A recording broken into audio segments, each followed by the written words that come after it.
Hello students, my name is Suraj Bhatnagar and you are watching my channel Surya BSc classes. आज इस video में हम common catenary से एक क्वेश्चन को सॉल्व करने को देखेंगे। कॉमन कैटेनरी से रिलेटेड सारी आवश्यक जानकारियां मैं आप सभी को अपने पिछले वीडियो में दे चुका हूं। अगर कोई स्टूडेंट्स मेरे इस चैनल पर नया है तो वो चैनल को सब्सक्राइब करके और चैनल की प्लेलिस्ट में जाकर के उन वीडियो को देख सकते हैं, समझ सकते हैं। और अगर कोई डाउट रह जाता है तो शेयर कर सकते हैं मेरे साथ कमेंट बॉक्स में लिख करके। तो अभी इस वीडियो में हम केवल एक प्रश्न को सॉल्व करने को देखेंगे।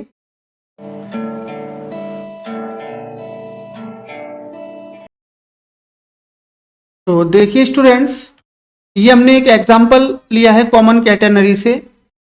इसमें हमें दिया हुआ है कि एक W भार की एक समान रस्सी समान स्तर के दो बिंदुओं के मध्य लटकी हुई है, जिसके निम्नतम बिंदु पर एक भार W डैश लगा रखा है।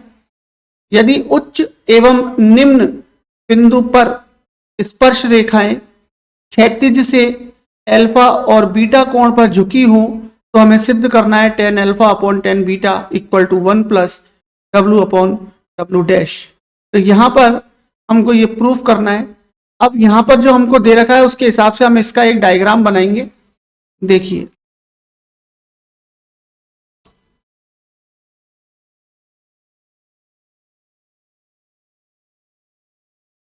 पहले इसका एक आइडिया मैं आपको बता दूं कि किस तरीके से इसका डायग्राम बनेगा।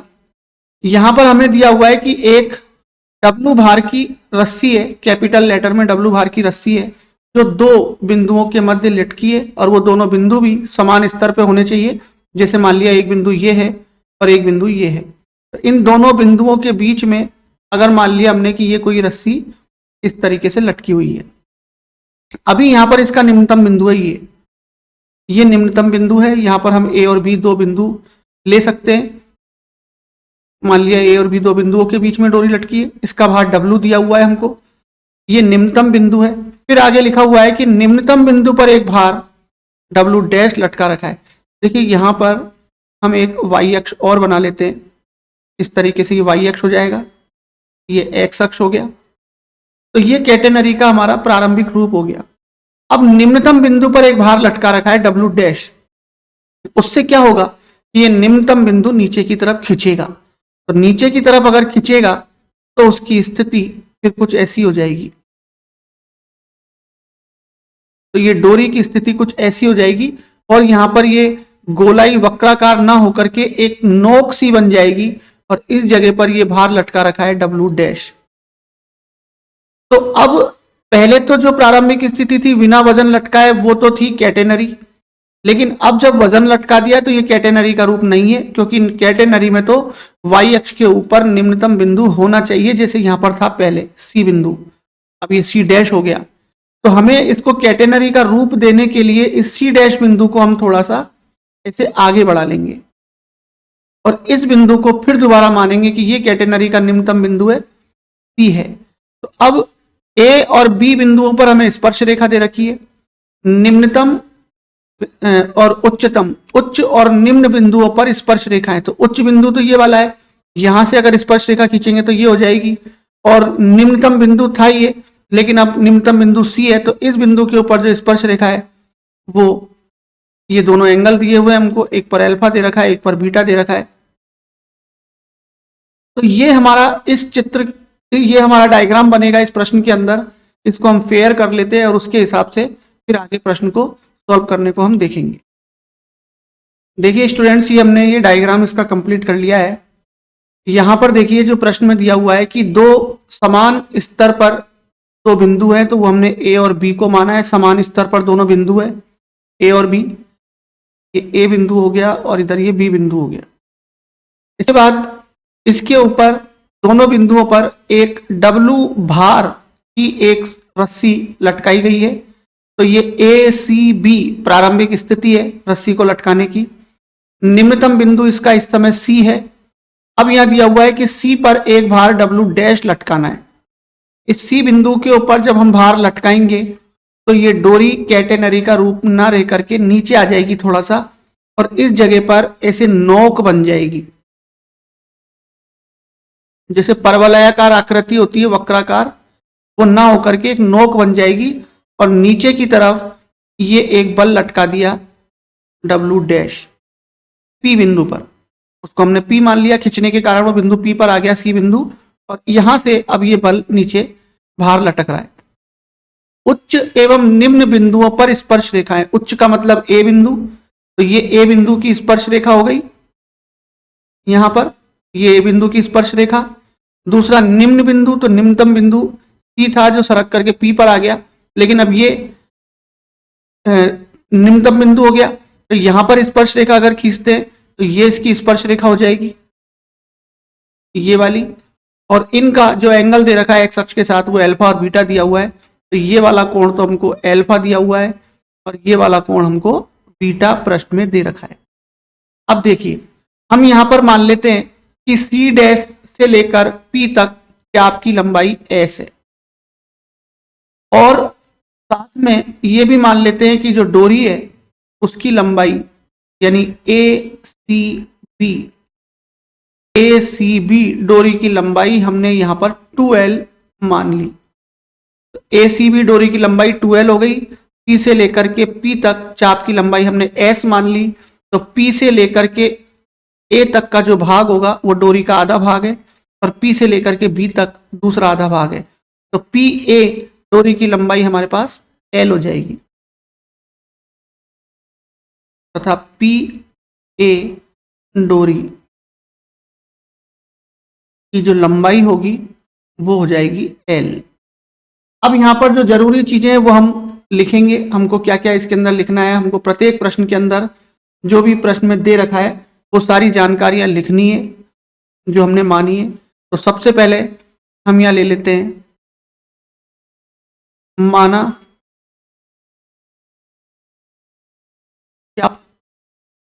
पी डैश पी बराबर एस तथा इकाई लंबाई का भार हम स्मॉल लेटर में W मानेंगे।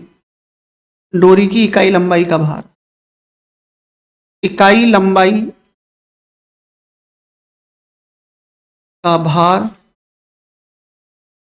W हो तो देखिए इकाई लंबाई का भार W है और डोरी की टोटल लंबाई हमने 2L मानी है, तो 2L लंबाई का भार हो जाएगा 2LW, तो ये हो जाएगा 2LW और ये संपूर्ण डोरी का भार आ गया और वो प्रश्न में हमको दे रखा है कैपिटल लेटर में W। तो यहां पर ये इक्वेशन नंबर हम 1 मान लेते हैं। प्रश्न के आधार पर तो W भार दिया हुआ है और 2L लंबाई वाली डोरी का भार हमने निकाल लिया, तो 2LW हो गया, तो ये इक्वेशन नंबर 1 हो गई। अब यहां पर ऊर्ध्वाधर दिशा में अगर हम वियोजित भाग निकालते हैं, यहां पर वर्टिकल कंपोनेंट ऑफ टेंशन ऊर्ध्वाधर घटक, तो ऊर्ध्वाधर घटक यहां पर जो नीचे की तरफ क्रियाशील है भार W डैश इसके बराबर होगा, और निम्नतम बिंदु के अलावा किसी भी बिंदु पर जब तनाव का ऊर्ध्वाधर घटक लिया जाता है या घटक लिया जाता है तो वो WS होता है, लेकिन डोरी की लंबाई 2L है तो 2WS के बराबर हो जाएगा। तो देखिए तथा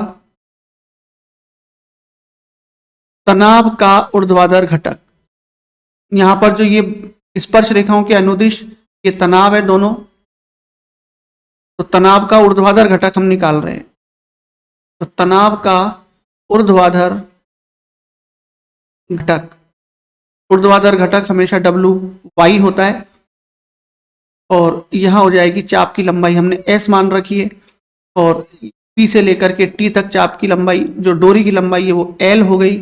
और अभी हमको यहाँ पर ऊर्ध्वाधर घटक लिखना है तो वो 2WS के बराबर हो जाएगा और नीचे की तरफ क्रियाशील जो भार है W डैश उससे संतुलित होगा, तो W डैश बराबर 2WS, ये W स्मॉल लेटर में, यहाँ इक्वेशन नंबर ये 2 हो गई। तो अभी जो प्रश्न में सामान्य जानकारी थी उसके हिसाब से हमने भार निकाला है और तनाव का ऊर्ध्वाधर घटक निकाला है W डैश बराबर 2WS। यहाँ पर समीकरण नंबर 1 और 2 को मिलाकर के हम एक इक्वेशन बना सकते हैं ताकि आगे जाकर के हमको इन दोनों की जगह पर केवल एक ही इक्वेशन काम में लेनी पड़ेगी, तो इक्वेशन 1 और 2 से समीकरण 1 और 2 से तो समीकरण 1 और 2 से देखिए, समीकरण नंबर 1 से हम 2w की वैल्यू w अपॉन एल यहां पर 2w की जगह पर लिख देते हैं। तो ये हो जाएगा w डैश बराबर 2w की जगह पर w अपॉन एल और इंटू एस रह जाएगा। यहां से हम एस की वैल्यू निकाल सकते हैं। तो एस बराबर हो जाएगा w dash L upon w। इसको इक्वेशन नंबर हम 3 मान लेते हैं। अब हम स्पर्श रेखाएं जो दे रखी है उनको लेते हैं। हमारे पास दो बिंदु है, एक तो बिंदु P है और एक बिंदु A है। दोनों पर स्पर्श रेखाएं दी हुई है, इसलिए बिंदु P पर भी हम चाप की लंबाई का फॉर्मूला लगाएंगे और बिंदु A पर भी चाप की लंबाई का फॉर्मूला लगाएंगे। तो देखिए, बिंदु P पर चाप की लंबाई मानी जाएगी C डैश से लेकर के P तक S, और बिंदु A पर जो चाप की लंबाई मानी जाएगी वो C डैश से होते हुए P से होते हुए A तक। यानी A बिंदु के लिए चाप की लंबाई तो हो गई S प्लस L, ये L डोरी है, इधर भी L है, टोटल 2L है। तो S प्लस L, और P बिंदु के लिए चाप की लंबाई केवल क्या रह जाएगी, S रह जाएगी। तो बिंदु P पर और बिंदु A पर हम फॉर्मूले यहां पर लगा लेते हैं। देखिए, सबसे पहले हम लेते हैं बिंदु A पर। बिंदु A पर चाप की लंबाई, बिंदु A पर चाप की जो लंबाई है वो S प्लस L होगी। तो S plus L equal to, देखो चाप की लंबाई का जो फॉर्मूला हमारे पास है वो होता है S बराबर C tan शाई, और यहाँ शाई स्पर्श रेखा का x अक्ष के साथ एंगल होता है। अब A बिंदु पर चाप की लंबाई L प्लस L हो गई, तो S की जगह तो ये आ गया, यहाँ पर ये C आ जाएगा, tan आ जाएगा, और बिंदु P के ऊपर जो स्पर्श रेखा है उसका x अक्ष के साथ जो एंगल है वो बीटा है, तो ये बीटा हो गया। इक्वेशन नंबर 4 हो गई। इसी तरीके से अब बिंदु हम P पर आ जाते हैं, वहां पर भी चाप की लंबाई का फॉर्मूला लगाएंगे। बिंदु P पर चाप की लंबाई, बिंदु B पर चाप की लंबाई केवल S मानी जाएगी, C डैश से P तक, S बराबर C tan, और B बिंदु के ऊपर जो स्पर्श रेखा है उसका एंगल, P बिंदु पर जो स्पर्श रेखा है उसका एंगल देखते हैं वहां पर ऊपर क्या है। देखिए, A बिंदु पर जो स्पर्श रेखा है उसका x अक्ष के साथ एंगल अल्फा है और P बिंदु वाली स्पर्श रेखा का बीटा है। तो हमने जो बिंदु A पर स्पर्श रेखा का एंगल लिखा है बीटा, वो बीटा नहीं आएगा, यहाँ पर अल्फा आएगा।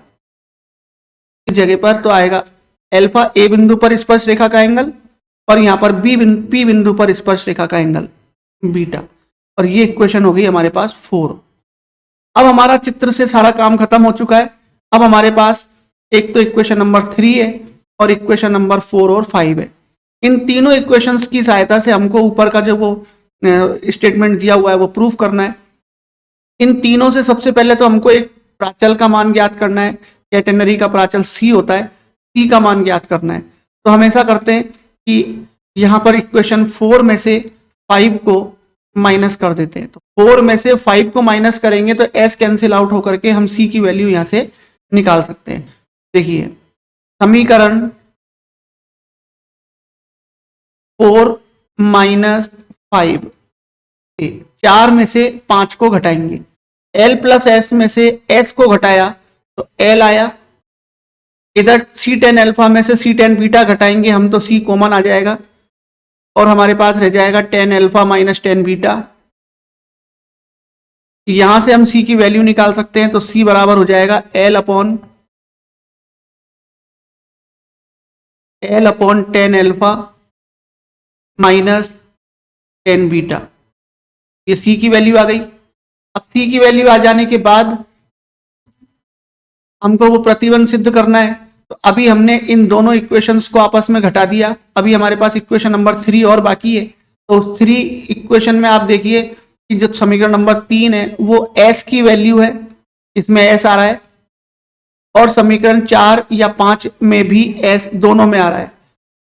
तो इस S की वैल्यू को इक्वेशन नंबर 4 या 5 किसी में भी रख के हम प्रश्न को आगे सॉल्व कर सकते हैं। तो इक्वेशन नंबर 5 हमको ज्यादा आसान दिख रही है, एस बराबर सी टेन बीटा है और ये एस बराबर W dash L upon W है, तो दोनों एस की वैल्यू को इक्वल कर देंगे तो भी वैल्यू हमारी जो आनी है वो आ जाएगी। समीकरण 3 और 5 को लेते हैं हम। समीकरण 3 और 5 से s के मान को बराबर करने पर, तो s के मान को बराबर कर देंगे, फिर देखते हैं उसके बाद क्या होता है। तो जब हमने वहां से समीकरण नंबर 3 से लिया W dash L upon W, ये एस की वैल्यू, समीकरण नंबर 5 से एस की वैल्यू सी टेन बीटा, ये हो गया।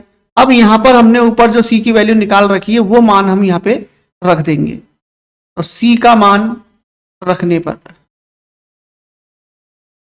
सी का मान हमारे पास है, उस मान को इसके अंदर रखने पर हम उसको आगे सॉल्व करेंगे और जो प्रतिबंध हमको दिया हुआ है वो लाएंगे। देखिए W dash L upon W equal to C का मान हमारे पास है L upon 10 alpha minus 10 beta, ये सी की वैल्यू लिख दी और ये साथ में आ गया 10 बीटा। अब हम क्या करते हैं कि दोनों तरफ से एल से तो एल को कैंसिल आउट कर देंगे, ये दोनों जो एल है ये दोनों तरफ से कैंसिल हो गए, यहां रह जाएगा W dash upon W, W dash upon W और बराबर में रह गया 10 बीटा अपॉन